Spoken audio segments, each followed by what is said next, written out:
Porsche a frappé un grand coup au début des années 2000 en introduisant le Cayenne, son premier VUS.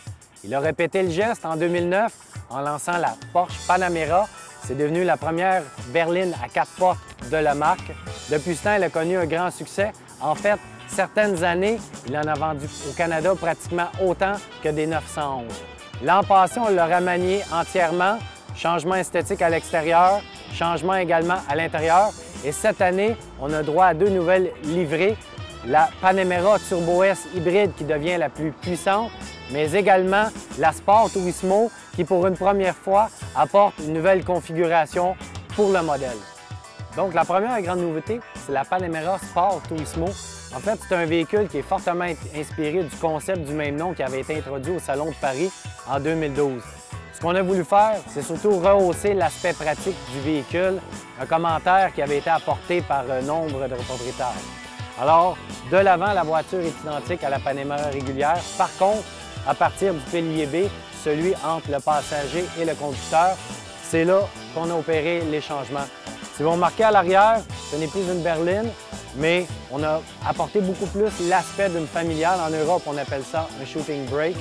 En fait, on a le droit donc à un haillon beaucoup plus incliné qui s'étire plus dans l'habitacle. La principale avantage de ce type de configuration-là, c'est qu'on obtient plus de volume de chargement, donc le haillon est plus large. On a également abaissé le plancher, ce qui facilite le chargement des objets. On obtient environ 50 litres de volume de chargement supplémentaire. L'autre élément important, c'est qu'à l'arrière, la Panamera régulière ne peut accommoder que 2 passagers. On a des sièges exécutifs très confortables, mais par contre, la console avant s'étire et sépare les 2 passagers. Ici, ce qu'on a fait, c'est qu'on a réduit la console pour accommoder un autre siège. Ce ne sera pas le siège le plus confortable, mais du moins, ça rehausse l'aspect pratique et on appelle cette configuration un 4+1. On a le droit à plusieurs motorisations et à terme, bien entendu, on risque probablement de trouver cette configuration avec toutes les motorisations, probablement également dans la version Turbo S. Pour le moment, on en a 4, incluant la Turbo. Toutes sont proposées avec un rouage intégral. L'autre grande nouveauté, c'est la nouvelle Panamera Turbo S hybride. En fait, elle devient la plus dispendieuse et surtout la plus puissante des Panamera avec son rouage hybride.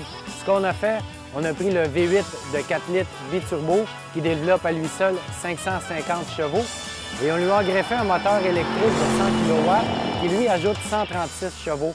On a au total 680 chevaux. Imaginez-vous, pour une voiture de type familial, 680 chevaux, mais son couple de 636 livres est encore plus étonnant. C'est ce qui vous cloue au siège. En fait, du 0 à 100 km/h, la voiture est plus rapide que la Turbo S, mais surtout, de 100 à 200 km/h, on retranche 1 seconde. Et ça, c'est grâce notamment à des technologies apprises avec la 918 Spyder, qui est le super bolide hybride de la marque. Donc, la 911 Turbo S, bien entendu, se distingue par sa thématique verte, les étriers de frein, certains éléments à l'extérieur, notamment l'instrumentation qui est différente. Et bien entendu, l'avantage, c'est son économie de carburant. On nous promet une consommation d'environ 2,9 litres selon le nouveau cycle de calcul européen.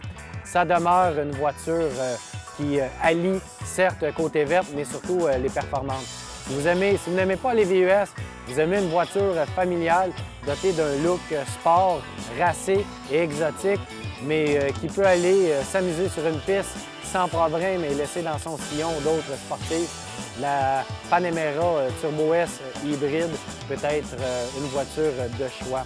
Bien entendu, c'est une voiture qui est rechargeable. Son groupe, dans son ensemble de batteries lithium de 14 kWh, permet d'être rechargé uniquement en quelques heures et vous obtiendrez environ 50 km d'autonomie. Alors voilà, on vous laisse sur quelques images de ces 2 bolides.